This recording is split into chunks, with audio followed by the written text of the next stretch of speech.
मेरा bank Cosmos, मेरा bank Cosmos, हमारा बैंक कॉस्मोस, सदियों सदियों का हमारा अपनापन विश्वास बड़ा। कॉस्मोस में आइए, फर्क महसूस कीजिए।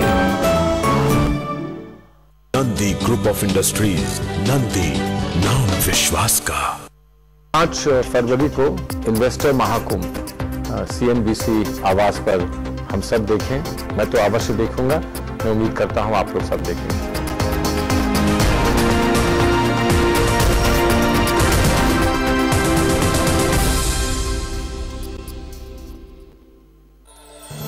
ये प्रस्तुत करता है National Stock Exchange, wealth creation partner BMA wealth creators, supported by NSDL, gold prize sponsor Waman Haripethe jewellers, in association with Hindustan लोकमत।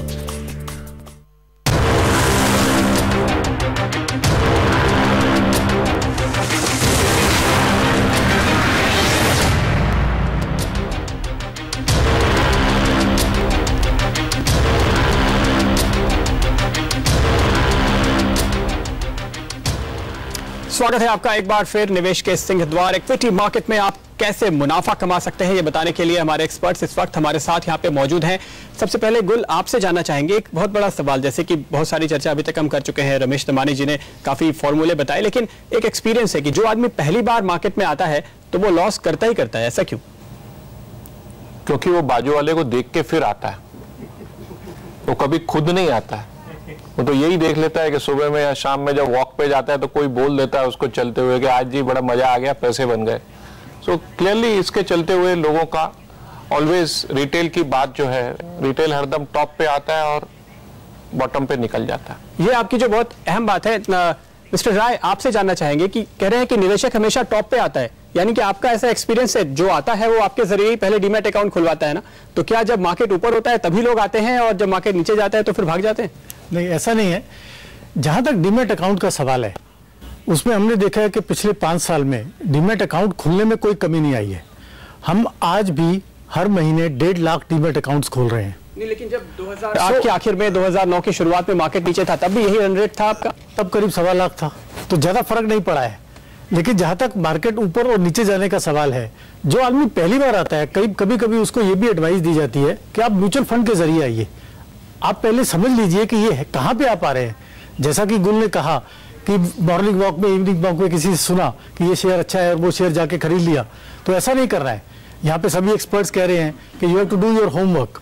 आपको ये देखना पड़ेगा कि आप इक्विटी में कर रहे हैं, डेट में कर रहे हैं या म्यूचुअल फंड में कर रहे हैं। तो you can start with a mutual fund, then go on to debt, then go on to equity. तब तक आपको समझ आ जाएगी कि ये मार्केट जो है ये कैसे बिहेव करता है। और प्लस इन्वेस्टर एजुकेशन का जहाँ तक सवाल है, NSDL has been conducting investor education seminars since 1996 और हमने हर सिटी टाउन में जाके इन्वेस्टर अवेयरनेस सेमिनार किए हैं। आज तक हम करीब अकाउंट्स खुलवा नहीं रहे हैं, मदद कर रहे हैं लोगों की, मदद कर रहे हैं, उनको बता भी रहे हैं, उनको समझा भी रहे हैं। और उसमें कई नई चीजें आई हैं, जैसे म्यूचुअल फंड जो यूनिट्स हैं अब वो उसी डीमैट अकाउंट के अंदर क्रेडिट हो सकते हैं। ये बड़ी रिसेंटली स्टार्ट हुआ है। और एक न्यू पेंशन स्कीम भी आई है जिसके भी हम अकाउंट रखते हैं। People can open a new pension scheme also, और वो निवेश जो है वो भी म्यूचुअल फंड में निवेश की तरह है जी। तो इन्वेस्टर्स को जानकारी होना बहुत जरूरी है। जी गगन राय जी, बहुत बहुत धन्यवाद इस जानकारी के लिए। ये थे गगन राय, CEO और MD NSDL के, जो कि समझा रहे थे कि अलग अलग प्रोडक्ट्स के लिए अलग अलग निवेश के विकल्पों के डील की सुविधा उपलब्ध है निवेशकों के पास, अगर वो इसका फायदा उठाना चाहते हैं। विक्रम जी, आपके पास एक बार फिर आना चाहेंगे। आपने बताया कि किस तरीके से mid cap, small cap, large cap केवल परिभाषाएं हैं। हमने ये भी सुना कि किस तरीके से तजुर्बा हासिल करना चाहिए बाजार में। जब निवेशक उतरना चाहता है इस बाजार में, तो किन चीजों पर खास तौर पर आपको लगता है गलतियां होती हैं? जैसा कि गुल ने कहा, कई बार वो पड़ोसी को देखकर आता है, लेकिन इसके अतिरिक्त मूल एरर्स जो आपको लगता है नहीं होनी चाहिए? मूल एरर्स में सबसे पहला जो मैंने देखा है मेरे एक्सपीरियंस से, और मैं इंश्योरेंस कंपनी काफी पॉलिसी होल्डर को मिलता हूं जो इन्वेस्ट करते हैं, एक गलती जो सब करते हैं वो पहले they don't clear on the asset location. जैसे चित्रा ने बताया कि you have to have asset location clarity, कि आपका 100 रुपया है, आप 100 रुपया पूरा बैंक एफडी में ना लगा सकते हैं, ना आप रियल एस्टेट में लगा सकते हैं, ना आप इक्विटी में लगा सकते हैं। सबसे बेसिक एरर जो मैंने देखी है ज्यादातर लोगों की, वो एसेट लोकेशन की होती है, जहां पे वो क्लियर नहीं होते कितना पैसा मैं लगाऊं। जैसे एक बेसिक थंब रूल है कि आपकी उम्र 40 है तो आप 100 -40, आप 60 रुपए इक्विटी में लगाइए, 40 आप फिक्स इनकम में लगाइए, और एवरी साल with your birth date coming in और every anniversary you reduce your equity exposure because getting older. जितने आप ओल्ड होते जाएंगे आपको इक्विटी रिस्क कम लेना है। तो वो जो एसेट लोकेशन का प्लान है वो काफी लोग नहीं करते हैं। That is the basic discipline which people don't follow. और सेकंड जो गुल ने बताया वो उससे भी ज्यादा जरूरी है कि काफी लोग बाजू वाले का सुन के आते हैं, और जैसे राय साहब ने बताया कि आप अलग अलग रूट से आओ। आपके पास आज इतने सारे रूट्स हैं कि आप म्यूचुअल फंड है, यूलिप है, जहां से आप उसका पोर्टफोलियो देख सकते हैं, आप लॉन्ग टर्म का इन्वेस्टमेंट भी कर सकते हैं। मुझे लगता है काफी लोग हैं जो शेयर में ही पैसे लगाना चाहते हैं, तो उनको आखिर क्या एडवाइस हो सकती है? एक तो हम कहते हैं कि एक्सपर्ट के जरिए आइए। अब मेहरबान आपसे हम जानना चाहेंगे कि आपके जो काफी क्लाइंट्स हैं जिन्होंने आपकी मदद से पैसे जरूर बनाए होंगे तभी वो वापस आते हैं आपके पास, तो आपने ऐसा क्या सिखाया उन्हें? देखिए, सबसे पहले इन्वेस्टर को समझना चाहिए कि कोई भी चीज हो, I think it starts at a very young age. Like even when we, I think Ramesh Damani ने जब एक कहा कि you have to invest at an early age, तो आई थिंक कंपनीज में भी जब आप इन्वेस्ट करते हो, whether you are using your own simple mind, like he mentioned an example of a housewife, that is true. तो मैं समझता हूँ कि हर कंपनी एक छोटी कंपनी की तरीका शुरू होती है और अल्टीमेटली इट बिकम्स बिग। तो इन्वेस्टर को होमवर्क के अलावा he has to execute a lot of patience. Like मैं उदाहरण देता हूँ, हाउसिंग फाइनेंस में जब HDFC का IPO आया था और जिसने इन्वेस्ट किया था, हाउसिंग फाइनेंस एक नया चीज था इंडिया में। या इन्फोसिस की बात कर लीजिए, सॉफ्टवेयर में इन्फोसिस की IPO आई थी, ज्यादा सब्सक्रिप्शन नहीं मिला था उसे। और मुझे पता है एक फ्रेंड ने जो IPO में फर्स्ट इन्वेस्ट किया था, I think just last year, उसने पूरी इन्वेस्टमेंट को मॉनिटाइज करके he has bought a house at Marine Drive. Now that was patience, that was following Infosys, and that was just forgetting that he has invested in this particular company. Real life करिश्मा है। This is something which I want to state, Pradeep, के लोग को समझना चाहिए कि मैं invest करता हूं एक कंपनी में, you will have to follow the behaviour of the sector, the performance of the company, and understand कि I have invested money in this particular company. मैं 100 रुपए में शेयर लेता नहीं हूं ये सोच के कि मैं 105 में बेच रहा हूं। Then I have to classify myself as a trader. Educomp education sector में, डेल्टा कॉप जैसी कंपनी है जो गेमिंग सेक्टर में 2004 साल में जिसने 25,000 रुपया ये कंपनी में इन्वेस्ट किया था in 2004, the company called Delta Corp, it is today equivalent to in 7 years 26,25,000. That is a percentage appreciation is unbelievable. I think it's possibly the biggest multi-bagger ever.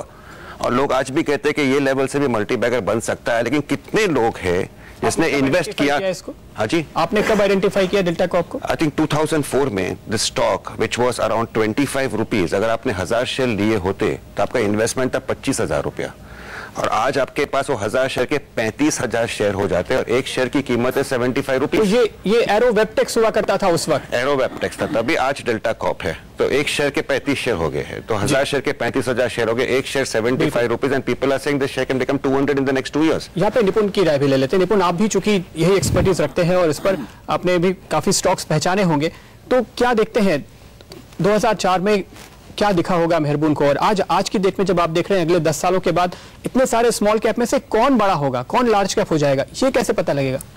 एक ब्रॉड ट्रेंड देखें या एक long term नजरिए से देखें इसमें, तो एक ये आइडेंटिफाई करना बहुत जरूरी है कि कौन सा सेक्टर है जो आज पर्टिकुलर लेवल पे है लेकिन 5 या 10 साल में भी सस्टेन करेगा, इसका बिजनेस सस्टेन करेगा, और इकोनॉमी में जिस तरह की जरूरत है उस तरह से किस तरह से ग्रो कर सकता है। Now education as a sector 5 साल पहले या 10 साल पहले एक इंडियन इकोनॉमी में एक लैक ऑफ एजुकेशन था, जिसकी वजह से हम देख रहे हैं कि एजुकेशन की कई कंपनियां बढ़ रही हैं। अगर 15-20 साल पहले जाएं तो एक सीमेंट और स्टील था जिसका क्लियरली जो एक इंफ्रास्ट्रक्चर बिल्ड हो रहा था, आगे भी जाके और भी बिल्ड होगा, उसमें कॉन्स्टेंटली कंटिन्यूसली जरूरत पड़ेगी। तो एक इंडस्ट्री आइडेंटिफिकेशन के लिए देखें तो ये 1-2 सेक्टर्स हैं जो हमने एक हिस्टोरिकल बेसिस पे देखें।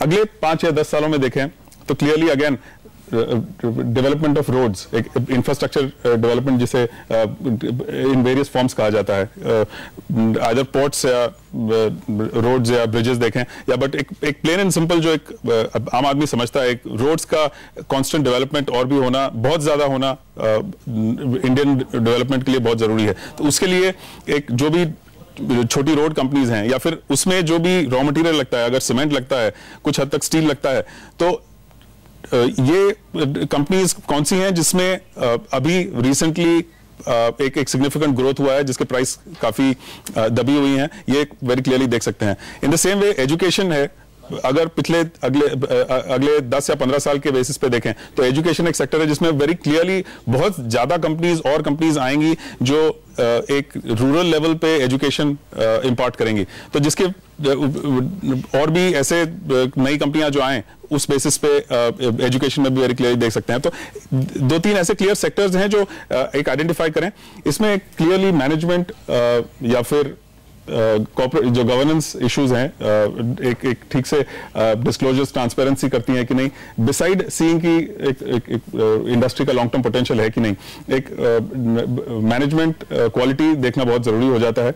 ये कई बार एक आम निवेशक के लिए मुश्किल हो जाता है, लेकिन एक कॉमन बेसिस पे अगर होमवर्क किया, एक नारायण मूर्ति होना चाहिए। बिल्कुल। जयनील, कुछ सवाल है लगता है हमारे दर्शकों के भी। दर्शक है वो सवाल पूछना चाहते हैं। हमारे साथ मुकेश इस समय मौजूद है। मुकेश, क्या है आपका सवाल? मेरा सवाल ये है कि बहुत सारे लोग आज भी एफडीज और फिक्स बॉन्ड रिटर्न्स में पैसे लगाते हैं, उनके लिए आपकी क्या सलाह है? अगर बॉन्ड में पैसे बने रहें कि इक्विटी में हायर रिटर्न कमा सकते हैं आफ्टर टैक्सेशन? ऑलराइट गुल, ये तो सवाल आप ही को जाता है। सी, फर्स्ट ऑफ ऑल, जैसे विक्रम ने कहा कि एसेट एलोकेशन जरूरी है। 100% अगर आप एफडी में रखेंगे तो वॉरेन बफे ने कई साल पहले कहा था कि if you keep all your money in a bank you are never going to be a millionaire. That applies to you as well. So you have to have a proper asset allocation. Risk तो लेना ही पड़ता है। अगर आपका ख्वाहिश है कि मैं 25% और 50% कमाऊं तो बाय डेफिनेशन रिस्क तो है उसमें, नहीं तो फिर उसी में खुश रहिए, 9% में टैक्स भर के थक जाइए। यानी कि बैंक का जरिया थोड़ा सा it's an asset allocation, asset allocation है, उसमें आपको दिमाग चलाने की जरूरत नहीं है। फिर वो तो चालू भी इतना होना चाहिए कि 500 करोड़ हो तो ही मजा आता है, नहीं तो ये। ऑलराइट, एक और दर्शक हमारे साथ इस समय मौजूद हैं, वो सवाल पूछना चाहते हैं। बताइए, क्या आपका सवाल? मेरा सवाल ये है कि जो शेयर डीलिस्ट हो चुके हैं उसके बारे में इन्वेस्टर क्या करें? ऑलराइट, ये मेहरबून के पास चलते हैं। मेहरबून, सबके मन में यही चिंता है, शेयर तो ले लिए थे, अब डीलिस्ट हो चुके हैं, तब निकाल नहीं पाए किसी भी कारण के लिए, अब वो क्या करें? डीलिस्टिंग में basically ultimately one fine day आपको अंडरस्टैंड करना चाहिए कि when the shareholding reaches a particular level और ultimately share delist हो जाता है तो possibly you have no other solution except possibly submitting your shares, but at the end of it all there could be another offer which could ultimately follow to you. So lot of times ऐसा होता है कि मेरे को लगता है company का value 800 रुपये में है, बायबैक आ रहा है 650 रुपये में, I don't want to submit my share, submit नहीं करते हो, लेकिन आपकी तरह काफी लोग सबमिट नहीं करते, तो there is always normally a follow on offer which comes, but there are times when some people are left with such type of things, ultimately the balance sheet will keep on continuing to end more often than not, specially if it's an MNC, I think subsequent offer normally follows. Meherboon, ये समझाइए कि कई सारी नई themes उभर कर आती हैं, जैसा कि निपुण ने बताया कि होमवर्क करना जरूरी है, मैनेजमेंट जानना जरूरी है, लेकिन तब शायद बहुत देर हो चुकी होती है एक छोटे निवेशक के लिए, क्योंकि आपके पास इंफॉर्मेशन होना बहुत जरूरी है। कैसे आप उस थीम को पकड़े, चाहे वो फिटनेस की हो या फिर मल्टीप्लेक्सेस की थी या फिर किसी और थीम की, कि देखिए ये एक इमर्जिंग इंडस्ट्री है, इस पर ये भरोसा रखना चाहिए। आई थिंक जैसे बात कहा, पिज़्ज़ास की बात की, आई थिंक जो डोमिनोज यानी कि जुबिलेंट फूडवर्क्स का आईपीओ आया था, देयर इज नो जो फूड चेन में जो रिटेल जो कहते हैं, there are not many companies, that was the first company which got listed, उसकी वैल्यूएशन वाज नॉट डिफाइंड, तो you are investing in that company Gaurika, and like any other company आपको company को understand करना पड़ेगा, progress देखनी पड़ेगी, there is nothing like a free lunch. So when you're investing in a company of 25,000 का अगर आपको लगता है 20 साल के बाद अगर it's going to be a multi-bagger, boss, you are going to lose money at times. So there are a lot of things which have come and failed, like the dairy sector which came, the granite industry which came, people invested the money and lost money. But ultimately, if it's a good theme and ultimately the company blossoms, you are going to make your money. तो मैं कहूँगा पिछले example अगर देखे इन्फोसिस था, IT में, telecom में भारती था, people were not ready to look at this company and look at what Bharti is today. Housing finance में HDFC था, गेमिंग सेक्टर में डेल्टा कॉप था, there are whole lot of examples of the past. Pantaloon retail, जब उसने retail chain चालू की, people said कि promoter ऐसा है वैसा है, टेक्सटाइल सेगमेंट में डिफॉल्ट किया था, but ultimately he is proved what he is today. And lot of other companies followed. जो आदमी ने पेंटलून में 2003 में इन्वेस्ट किया था, it became a multi bagger. So ultimately you will have to follow the company Gaurika, लेकिन आपको gut feeling कहीं रखनी पड़ेगी। जैसे आज आप फिटनेस सेगमेंट में देखो तो जो हेल्थ क्लब्स में Talwalkar got listed, maybe it will become multi bagger. Travel operator में आप देखो तो कॉक्स एंड किंग्स है, रिसोर्ट में देखो तो महिंद्रा हॉलीडेज है, गेमिंग में आज भी Delta Corp can become another multi bagger. E waste governance में सेरिब्रा नाम की कंपनी है, it has been a big failure, अभी ई वेस्ट में जा रहा है, and if you watch the progress for all you know, this could turn out to be a real turnaround as well as a multi-bagger. So you will have to watch these companies. You will have to put in 5% of your money into such companies which you put in the equity market. 5% मैं ऐसे company में डालता हूँ. अगर multi-bagger definite है तो मैं पूरा 100% डाल दूंगा. इतना आसान नहीं होता. तो people will have to watch the sector growing and the company progressing. ये एक खास बात है कि आप 10 स्टॉक चुनिए तो 10 में से 9 फेल होते हैं. एक सक्सेसफुल इन्फोसिस के पीछे पद्मिनी टेक्नोलॉजी, सिल्वर लाइन की लंबी लिस्ट है. ये जो 9 फेल हुए, इनको कैसे पहचानते हैं मार्केट में? पहचाना बहुत मुश्किल है. इसमें एक दूसरी निवेश करते समय एक ख्याल रखना चाहिए कि एक बार आपने निवेश किया है तो एक कांस्टेंट मॉनिटरिंग करने की बहुत जरूरत है. अगर 2 साल निकल गए, 5 साल निकल गए और आपने ग्रोथ देखा तो ठीक है, लेकिन अगर 1 या 2 साल में आपने देखा कि इसमें कंपनी में बिल्कुल ग्रोथ नहीं हो रहा है, कुछ इन्फॉर्मेशन नहीं आ रही है, कुछ ग्रोथ प्लान्स नहीं है, प्रॉफिटेबिलिटी नहीं बढ़ रही है, very clearly it's a sign कि आपको एक स्टॉक एग्जिट करने की जरूरत है. तो इसीलिए पूरे के पूरे कि एक नारायण मूर्ति होना चाहिए. गुल, इस पे आपका आखिरी कमेंट कि कैसे आप पहचानते हैं प्रोमोटर्स को, क्योंकि लोग कहते हैं, बैंकर्स काफी कहते हैं कि आदमी मारुति में आता है लोन लेने और फिर BMW में आता है ये कहने के लिए कि मैं लौटा नहीं सकता, डिफॉल्ट कर रहा हूं. इंडिया का ये शुरू से एक रहा है. इधर एक किताब थी जो BIFR पे लिखी गई थी बाय मिस्टर गणपति. इसे इंडिया में इंडस्ट्रियलिस्ट कभी सिक नहीं होता, इंडस्ट्री सिक हो जाती है. तो यहाँ का ये जो है, इसमें आपके लिए कोई तरीका नहीं है, थोड़ा सा रिस्क है जरूर, उसी लिए एक डाइवर्सिफाइड पोर्टफोलियो जरूरी है. Otherwise if you knew that this is going to become an Infosys, why not invest and borrow also and invest? But the first principle of the stock market is never borrow. The first principle of the stock market is have a diversified portfolio, because आपके घर में भी अगर 2 बच्चे हैं तो उसमें से एक कैसा बनता है, एक कैसा बनता है, कैसे पता पड़ेगा? वो तो बड़ा होने पे ही पता पड़ता है. तो ये तो जरूरी है कि आपको डाइवर्सिफिकेशन रखना चाहिए, नहीं तो मौत कायम है. इसलिए ये सारे प्रिंसिपल्स याद रखने की जरूरत है जो आपको हमारे एक्सपर्ट्स ने बताए हैं. बहुत बहुत शुक्रिया आप सभी का, गुल, विक्रम, निपुण और मेहरबून, हमारे साथ इस कार्यक्रम में शामिल होने के लिए. लेकिन आप कहीं जाइए नहीं, पूरे दिन हम आपको बताएंगे और फाइन ट्यून करेंगे आपकी स्ट्रेटेजी, ताकि आप जरूर इस इन्वेस्टर महाकुंभ से कमाई करके जाएं.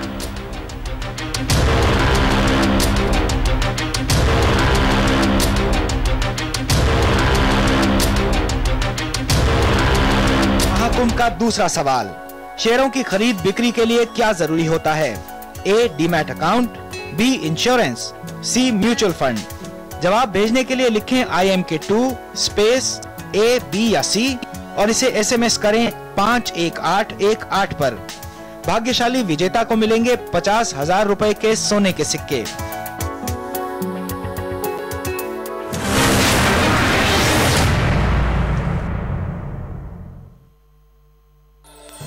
ये प्रस्तुत करता है National Stock Exchange. Wealth creation partner BMA wealth creators, supported by NSDL. Gold prize sponsor Waman Haripethe jewellers.